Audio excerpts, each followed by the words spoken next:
Alright, everybody, Moon Knight dropped. Alright, I've seen it. I've kind of seen it twice. I've seen most of it twice, and it's good. But first, on Wednesday, we wear white now, because Wednesday is Moon Knight Day. Excuse the crazy wind going on outside. I've mentioned this before. It's not even that the wind is necessarily crazy. It's this old house that just thinks that any bit of wind is this thing's gonna fall down. So it's a very dramatic house.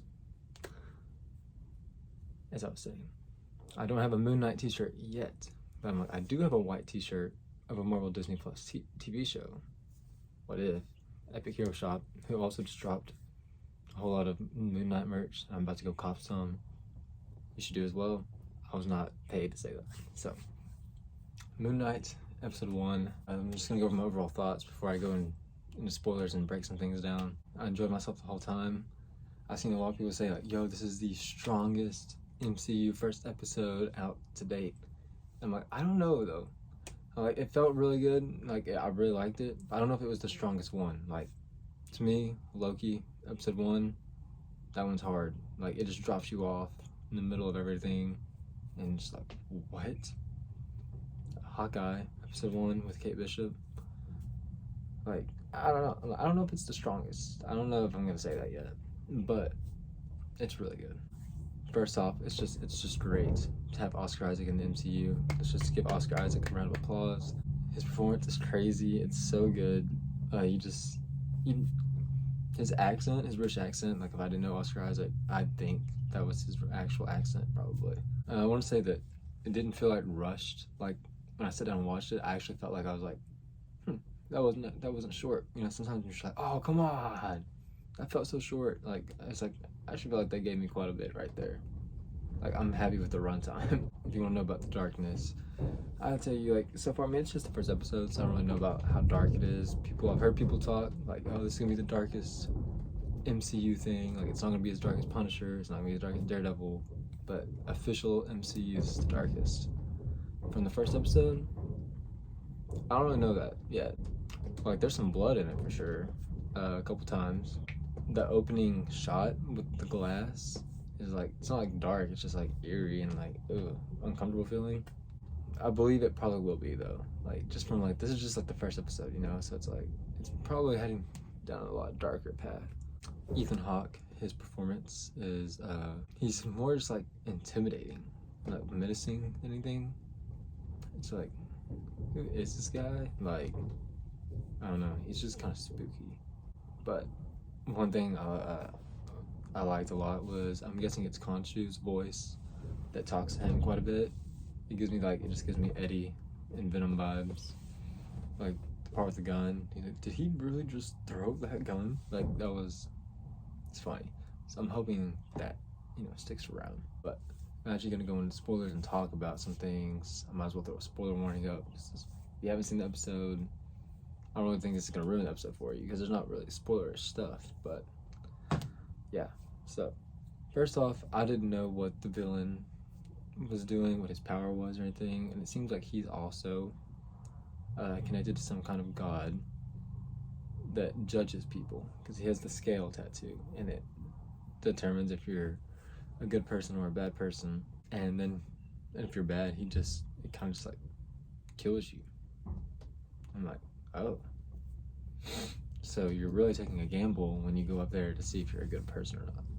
But when he did it to Steven, he said, oh, there's chaos in you. So like, I wonder what it looked like. I don't know. This brought the most relatable sentence in MCU history for me, was when they called him Stevie, and he's like, it's Steven with a V. When he said that, I was like, yes, this guy gets it. Because most people, they want to call you Steve. It's like, no, please don't. But then with Steven, oh, how you spell that? PH? No. Like, it's Steven, it's V. I don't get how the PH even became a thing. Or like how it's pronounced the same. But it is. So that was super relatable. Steven and Mark, which is really cool. That interaction in the restroom with all the different mirrors when that jackal thing is coming after him. Probably one of my favorite scenes. Like it's kind of like POV. It's like looking in the mirror, and you get like actually Oscar Isaac's real voice. Like, look, so you see that door? It's about to break down any minute. You need to let me in. Like, I don't know. You just feel like you're there. I don't know. It was really good. I knew this was gonna happen. I knew they were just gonna tease Moon Knight. It's like, of course, we're not actually gonna get to see Moon Knight in this episode, and you do, but it's the scene that we've been watching for however long we've had footage, him punching the thing, and then turning around the camera, and that's it. The ultimate tease. I'm very excited to see more of Moon Knight himself in episode 2. I'm very excited to learn more about Moon Knight, and I want to know what happened to the thing, that little golden thing that he stole. The cupcake truck scene is probably one of the best in the thing, because there's 2 or 3 times where he like Moon Knight's out, like and then comes back, like, and the one time when when it was backwards, I was like, oh my gosh, that'd be so, having what he has would just be so scary. And the part where he misses the date, like out of the whole performance in the whole episode, that was the most like grabbing, emotional. It was like once he realized, and she like said, "Don't ever," or she like, "Lose my number," and that hangs up, and then the waiter comes up to him and he's like, I'll just have to stay." Like the way he couldn't even like get out what he wanted because he was just so heartbroken, and he was like even like talking to that statue earlier about how, or maybe it was after, about how a person with what he has, like how hard it will be to find love or whatever. So it's like, dang, man, I really enjoyed it, and I can't wait for next week.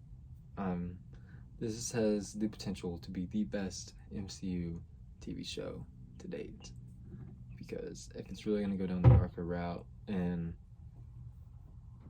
this is the same thing with Hawkeye, but like it's more like, I feel like it's more like street level ish, but with like a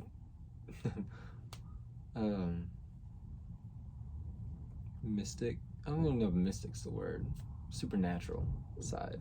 It's gonna be like a little supernatural, but I feel like it'll also be more grounded at the same time. You know what I mean? No? Okay. Let me know what y'all thought about the Moon Knight series premiere. Leave a like, subscribe, and I'll see you next time.